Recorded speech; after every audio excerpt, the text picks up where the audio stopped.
seatbelt. It's hot out here. Out here.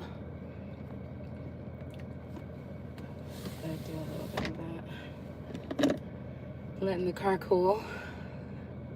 I haven't really been driving the last couple of days, so I'm letting the car cool down. These leather seats are hot, sizzling. You guys know how the Beamer be hot, sizzling. It's hot in here. Goodness gracious. Wish I could crack a window. When I had my garage, I could leave the sunroof down at least.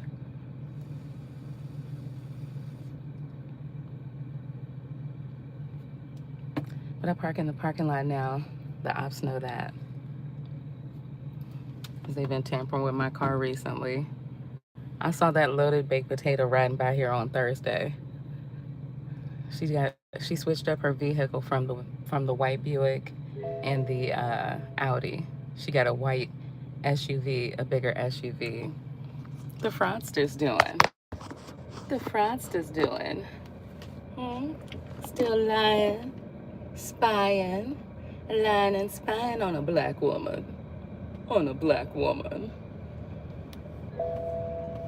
I've said this before, but I'll say it today because I put it on my other channel. I'm ready for y'all this week. I am totally ready for y'all this week. Y'all's shenanigans that y'all normally do, calling people, sending emails. Do it to her, do it to her. You gotta do it, you gotta do it. A bunch of kids abusing their power. So like I said, I don't have any family. Once I blocked y'all for last year in June, I blocked my mom next, and I blocked everybody else in Virginia too. So I haven't spoken to them in over a year, and that's cool. I only seen Jaffa in court besides 2 other times in our house, maybe several times in our house, and I don't talk to him. I don't know where he is, and I don't care. I made my decision. But I wanted to say something today about thievery. And when it comes to women, women make choices good and bad. But some women make choices all their lives, and they live to be 50, 60, 70, 80 years old still making bad choices. Age does not guarantee wisdom. Age does not guarantee change. I don't change, and I don't plan to. I didn't get the jobs that I had because I changed. I didn't go through the certifications that I received when I was younger to my older age now at 43 because I was changing. When I was in the 10th grade, me and my brother, Eric, we skipped 3rd quarter. And we came back to school 4th quarter. And 2nd semester had already started down at EC Glass, so, you know, they were watching people skip school, go to McDonald's, go to the plaza, and, you know, do things. I was not a person that skipped school a lot at all, really. I had great grades. I was in the band. I did a lot of stuff. I was in the chorus in EC Glass. But we were smoking a black and mild. Shouldn't have been. We were underage, but, you know, that was on us. It's not like we were influencing anybody. So when I came back to school, high school, the officer saw me and he said, "Jessica, where was you at 3rd period?" And I said, I went to go visit my cousin. And that part was true. I went to go visit my cousin. And he said, "No, you got to go to the principal's office with me." And I said, "Okay." So I had on a starter coat. If any of y'all remember back in the day, those starter coats were like hoodies. You pull them over yourself. It had the North Carolina Tar Heel logo on it because in Virginia, you're a Tar Heel, a Redskins fan, a 49ers fan, or a Dallas Cowboys fan. That's like the bulk of it, right? So takes me into the principal's office and he said, "She has a black and mild in her pocket. I already took it from her." And he said, "Well, this isn't great, Jessica. You know, you were supposed to be present for science class and you weren't. And when we saw you in the hallway, It was after class had started. So back then in the 90s, if you were in the hallway when class had started, you needed to have a pass. Of course, I didn't have one. So he said, well, you do have good grades and you are a good student, but this is breaking the rules. So I'm going to call your mom. So he calls my mom. She comes up to the school and he explains, your daughter's been good. She's never gotten in any trouble or anything, but this is a violation, so we have to suspend her. So I'm thinking, okay, I've had friends that have been suspended before, people been suspended. I'm thinking, 5 days, 10 days. No, honey, no. For that one mistake, because I never failed any grades. I always had good grades in school. For that one mistake, I got suspended for 365 days. And that's 365 calendar days. Oh my gosh, what about band? What about the chorus? We were in a play, we were rehearsing for a play and all of this. And I was very disappointed in myself, of course. And, 365 days in Virginia is from 1 year to the next. It's like, it was February. So it was going to be till February next year. You can't really start school in second semester of the next year. So my two options were to, one, go to a paid school, which that wasn't going to happen. They didn't have scholarships and things like that to provide the funding for a paid school. So I could finish the 10th grade, or go to the Amelia Pride Center. The Amelia Pride Center is just like school. They give you the same classes and everything, but your hours are a bit different, maybe an hour short of regular high school hours. It's still from 8:15 to about 2 o'clock. High school hours are about 8:30, 8:45 till 2:30, 2:45. So maybe a half an hour to an hour difference, but had really good teachers there because they were teachers who were basically close to retirement and were out of the high school field, middle school field. And they worked at the Amelia Pride Center so that they could help students get along with the knowledge that they had. So obviously my mom had a lot of kids, different baby daddies, all of that. So I said, I'll go to Amelia Pride Center. That was my choice. I loved it. The Amelia Pride Center in Lynchburg is on the same campus as Dunbar Middle School. So I was still around other students. They weren't in high school, but we were still around other students. It was a really good choice because obviously you still have to attend school, get good grades and things like that. So it's 5 days a week. Went to Amelia Pride, took the same science, history, math classes. The only thing was at Amelia Pride, there was no extracurricular classes. So like you couldn't learn Spanish, you couldn't learn Italian. They didn't have a basketball team or a football team. It was basically your academics, but it was still academics at a high level. Books were still this big back in the 90s. So it was really good. And I went ahead and took my classes and everything. I graduated, of course. And I think it was May 5th, 2001. When it was time to graduate, which was the next year, because I only went there for a year, I had the opportunity to graduate, take the GED.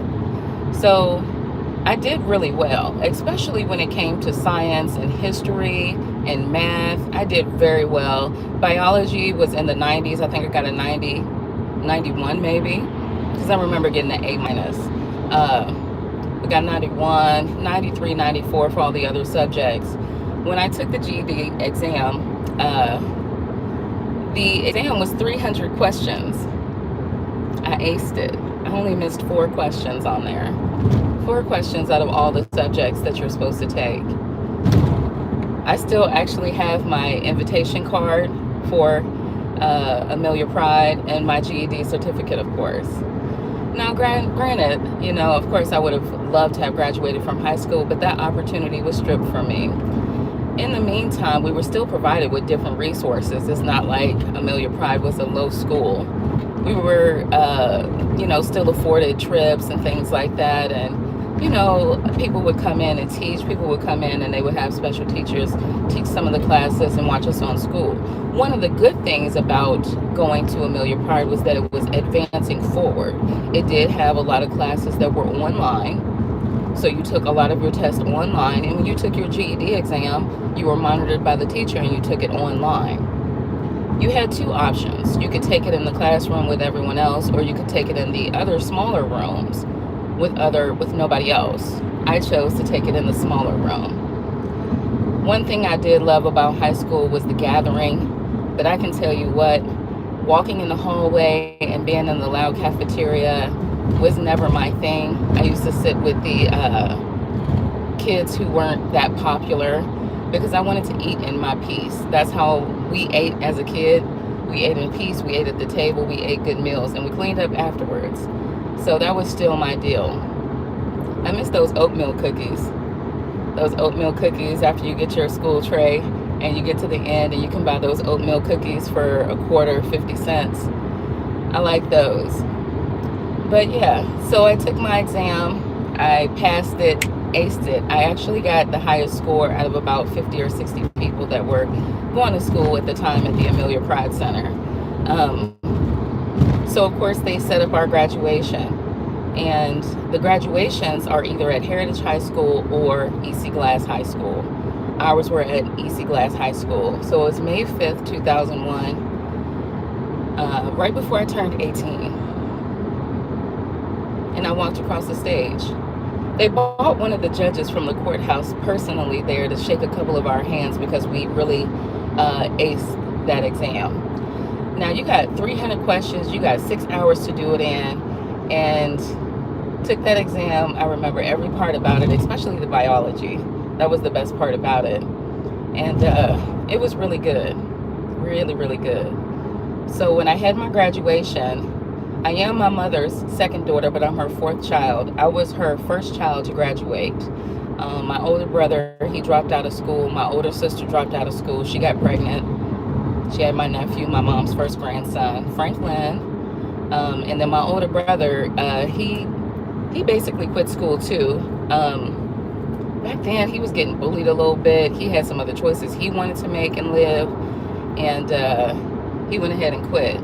But see, school was always important for me. And my teachers always loved me too. I had one teacher in elementary school that was not fond of me, Caroline, at Paul Monroe Elementary. She was not fond of me, but she was not fond of me because I was an African American.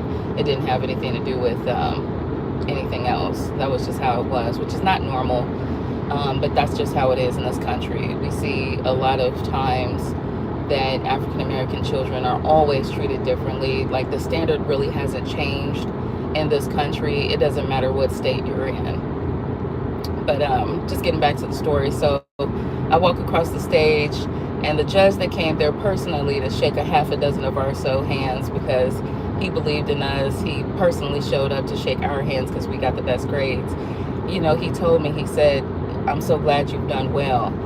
You know, one of the Amelia Pride teachers was Jacqueline. She used to drive a Yukon.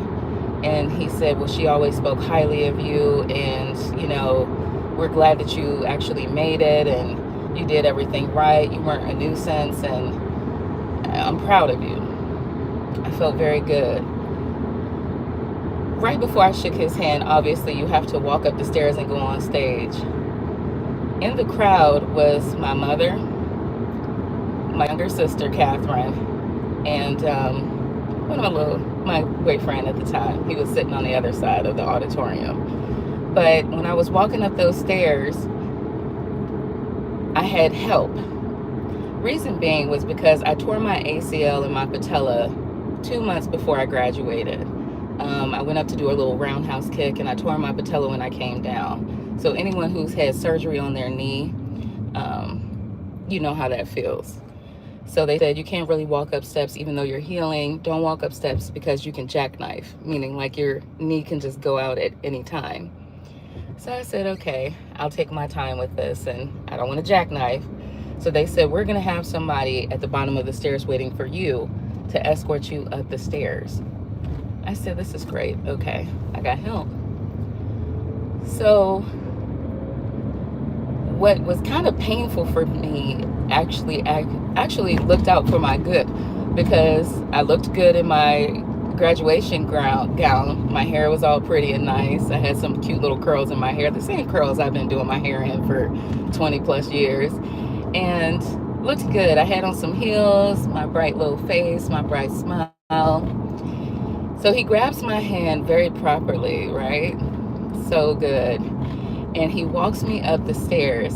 And as I'm walking up the stairs, people started standing up in the auditorium and clapping like hard. Like they were clapping hard as, like I literally got a standing ovation. And I earned it because I did get the best scores, but they didn't realize that he was walking me up the stairs because of my knee surgery. I was walking very well, mind you. So I'm taking time, I'm going up the steps, and as he, lifts me off on stage to kind of just, I can walk the rest of the way, he kind of did a hand motion like that, and the crowd went crazy. I shook hands, about 6 people's hands, and we stood there until the last person got on stage, and we bowed out gracefully. I got my GED. I was 18, I was almost 18. Everything went perfect. It was so nice. After my graduation, of course, my mom hugged me, my sister hugged me. Of course, my other siblings, they couldn't make it. They didn't want to support anyway, but it was cool. So I went home, changed my clothes, and me and my boyfriend at the time, we went and had a crab boil because we graduated at like 7 o'clock at night, 8 o'clock at night at EC Glass. So it was great, And the next day I went to go see my grandma. I showed her my GED. She was proud of me. She's always been my champion, my grandma Neil. And still my champion, always my champion. So talked to her about it and everything, and she said, well, what are you gonna do? I know you want to go to college. She said, you could be president one day, Jessica. And I said, you're right, Grandma. I can definitely do that. It's not above me. I can do anything that I want. And at the time, I said, maybe I'll join the military. I started to love the military. As you know, in high school back then, I don't know if they still do it now, but every year closer to graduation, they set up like the Army booths, the Navy booths, things like that. So you can kind of consider getting in the Army as soon as you graduated 18 years old. They try to recruit you right there. And I said, that's something I'm thinking about. Now,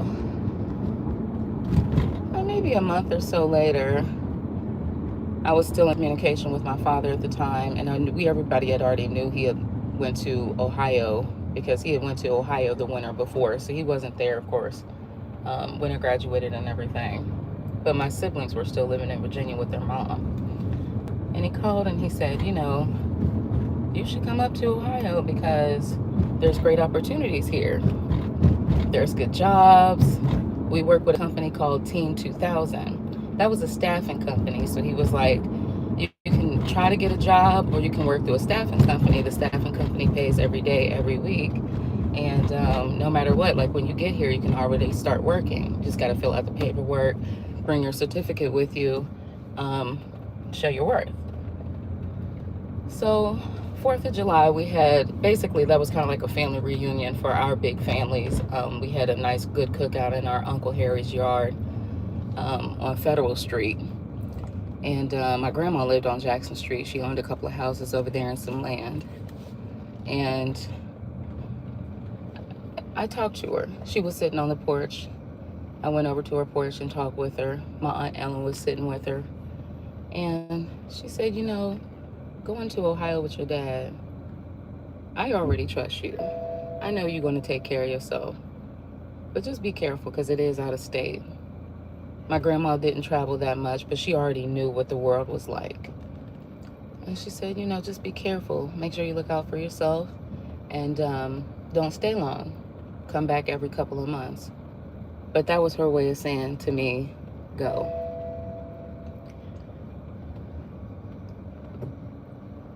So July 31st, 2001, that was my grandma's birthday. The Greyhound ticket at the time, I think, it was pretty cheap. It was like 50 something dollars, I think, maybe 50 or $75. So I still had some money, of course, and I went ahead and paid for my ticket. I said, Grandma, I said,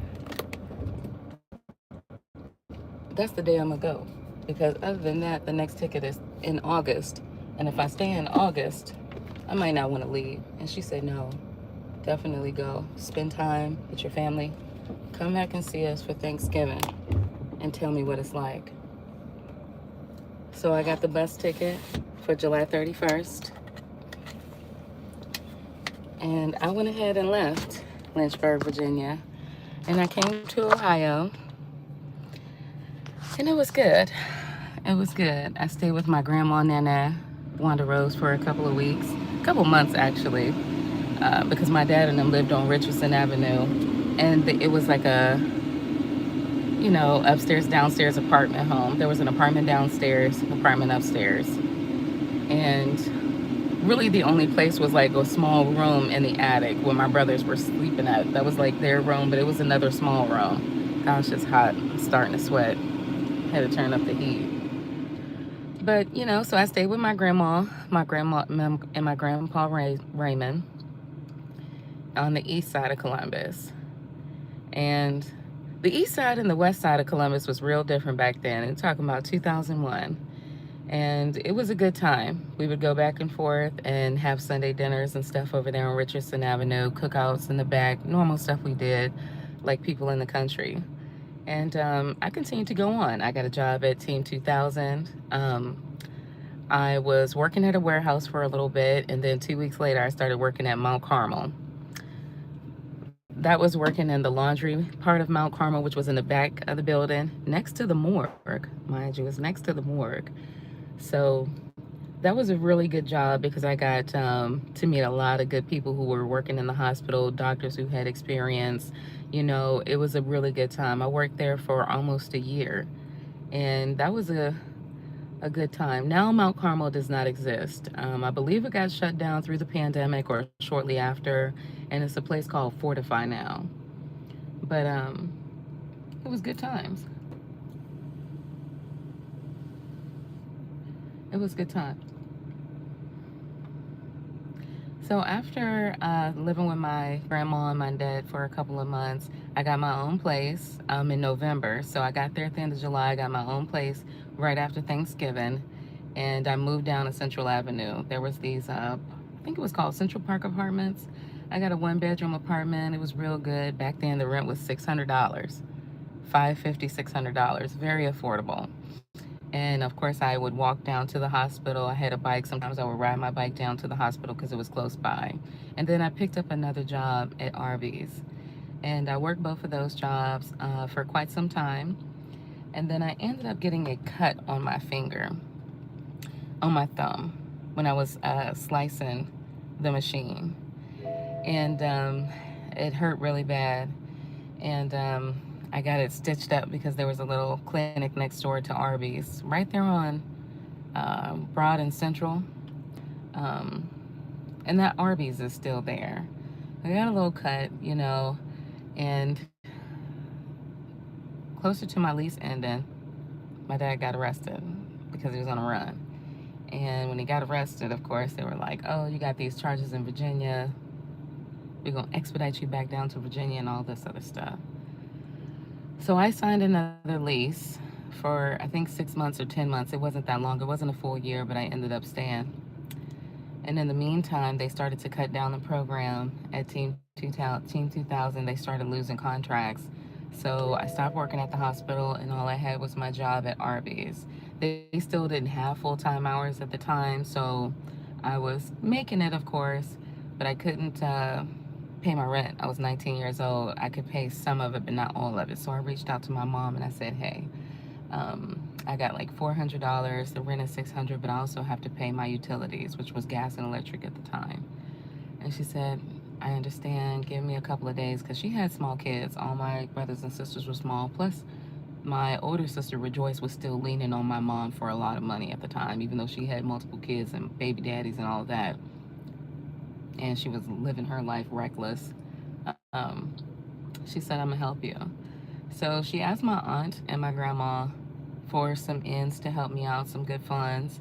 They helped her out, and she sent me $900, which was great because that was enough to cover my rent for that month, give me some money to buy food, cover my utilities. And that was the one and only time I ever asked her for money. The one and only time I ever asked her for money as an adult. I was 19 years old. I've never asked her for money. So I was always good to my mom. Good to her until she decided she was going to stab me in the back with the Fleshmans and keep me in the dark about Jaffa's affairs and the money they were hiding from me in 2024, and his lawyer and all of that. They just decided to side with them. But throughout the years, I was always good to her, sent her many gifts, money, always bought her stuff when I was there, gave her money when I came to visit. Many times throughout the years, bought all the food for the cookouts, toys for the kids. I mean, it's just countless things. I ain't never not did, because that's the person I am. So, what I already knew a long time ago, with my dad being 10 years younger than my mom, that, I was her fourth child. Women get tired. Women get tired, especially because it's 10 years between me and my older brother. And then the rest of us came stair steps after that. We were just like steps next to each other, 13 months apart, 14 months apart, so to speak. And women get tired. And sometimes they just want somebody to love them. When my mom and my dad, that love was there. It was just a passionate thing for them. So when she got pregnant, of course, she was happy, of course. But also, there was still a thing. She still wanted the man more than the child. She was already in a routine. I was her fourth child, so she already knew what to do. And plus, everybody know, by the time you're a mother and you have your fourth child, you raise your kid, the whole village, the village raises your kids. Like, I had older brother and sisters, so it added up. Time added up. Um, but she always wanted the man more than her child, and that never changed throughout my life. And even when I got married to Jaffa and I made my own choices and things like that, I still never turned my back on my family. When Day Day needed help getting from Arizona to back to Virginia twice, I paid for his flight. I paid for his Greyhound ticket. I gave him food. I gave him money.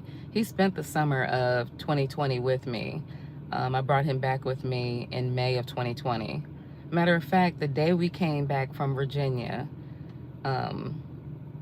my dad sent me a text message on Facebook, and he said, Junie just got out of jail, and Jazz is having a big cookout at her house. Junie want to see you and all this other stuff. The family want to see you. We haven't seen you for a long time. It's been years. And I said, I appreciate that. I'm glad he's out of jail. I hope he can have a good time with his kids, but I'm not coming. I had already made my decision. That was 2.5 years prior to. I'm not coming.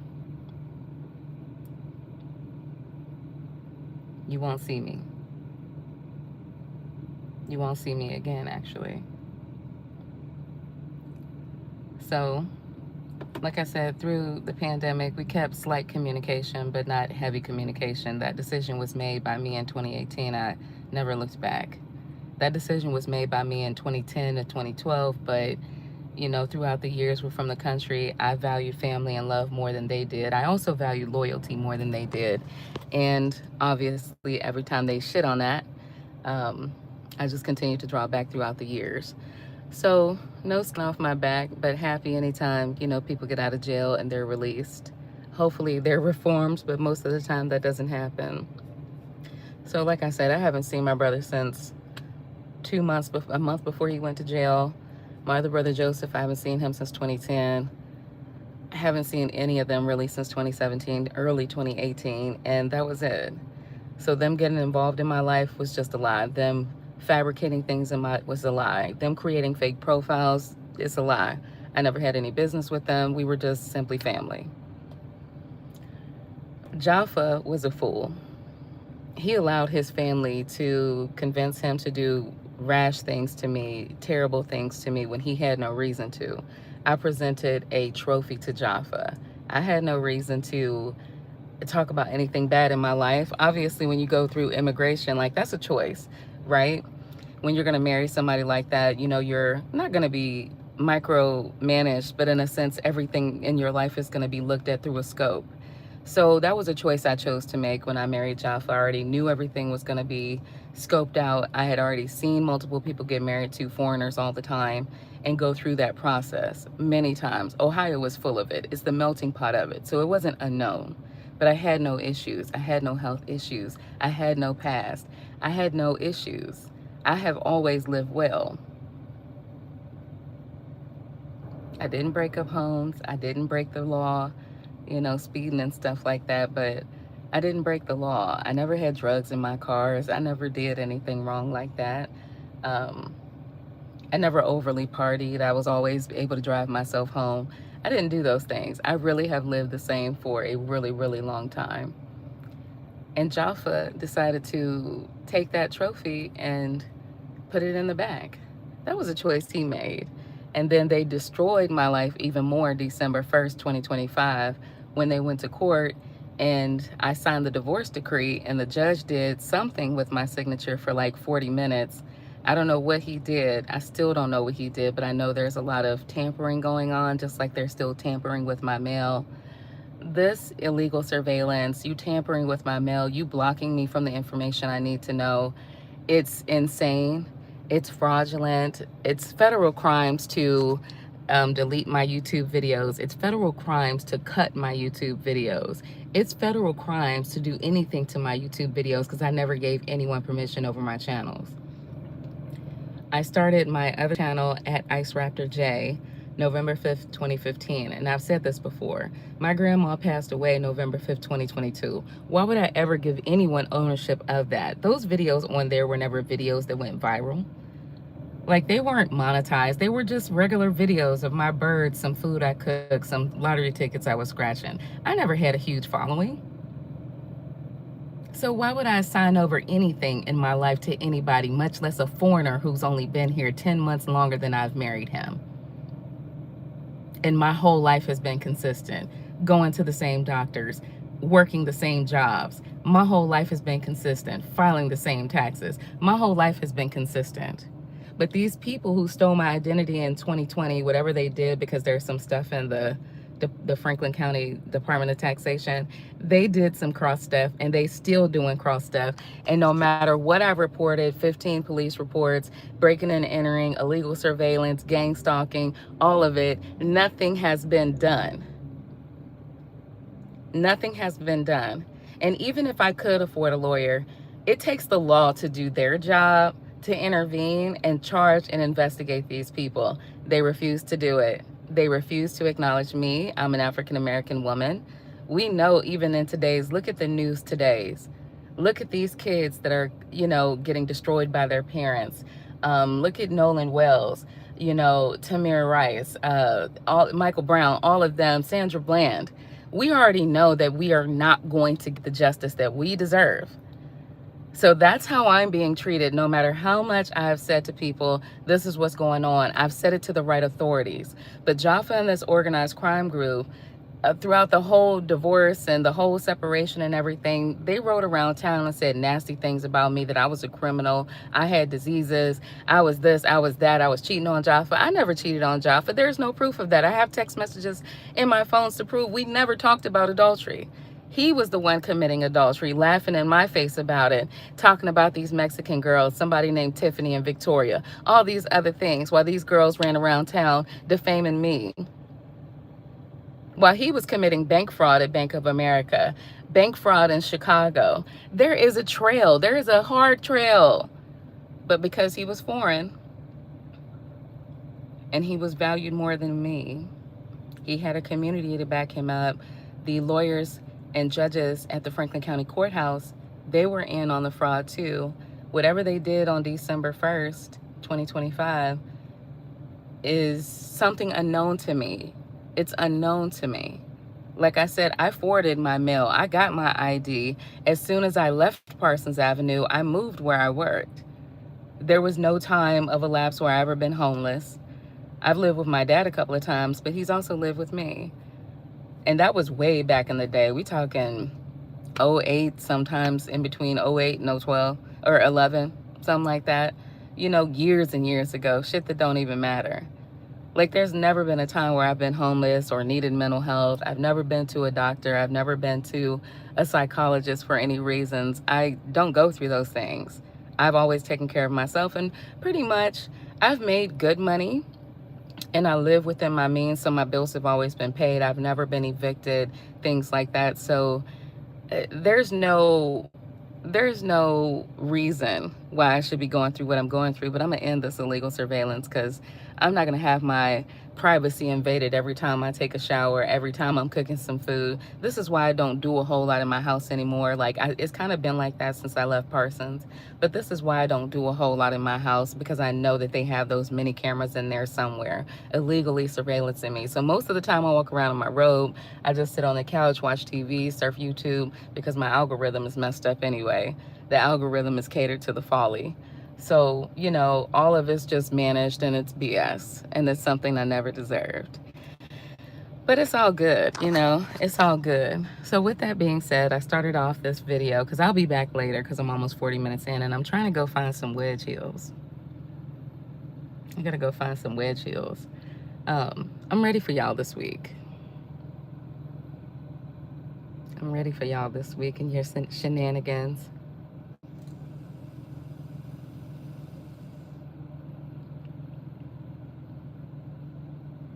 I'm ready for y'all this week. Y'all can pull whatever y'all gonna pull, call whoever y'all gonna call, shuffle your emails, do whatever you gotta do. But I'm ready for y'all this week. You wanna pull the rug up under my feet? I'm not standing on the carpet. Y'all lie more than rugs. I told you I walk on air and I'm gonna stay walking on air. So pull whatever you wanna pull. Pull whatever you're gonna pull. Lie however y'all gonna lie. Set up however y'all gonna set up. I meant what I said on my other channel. I meant what I said. I meant what I said. And of course, yes, I'm doing good in life. Of course, I always do. But good don't stop me. Good just keeps me moving forward. Watch me do it in honor of my grandma Neil. Cornelia, you know I'm not gonna let you down. I ain't shady, and I don't do backdoor deals. You pass the torch to me, I will keep it lit. Watch me walk. That torch was passed to me alone. Oh, that wheel fell out the sky, baby. That wheel fell out the sky. It was on me, baby. I got the torch. Ow! Yes, I do.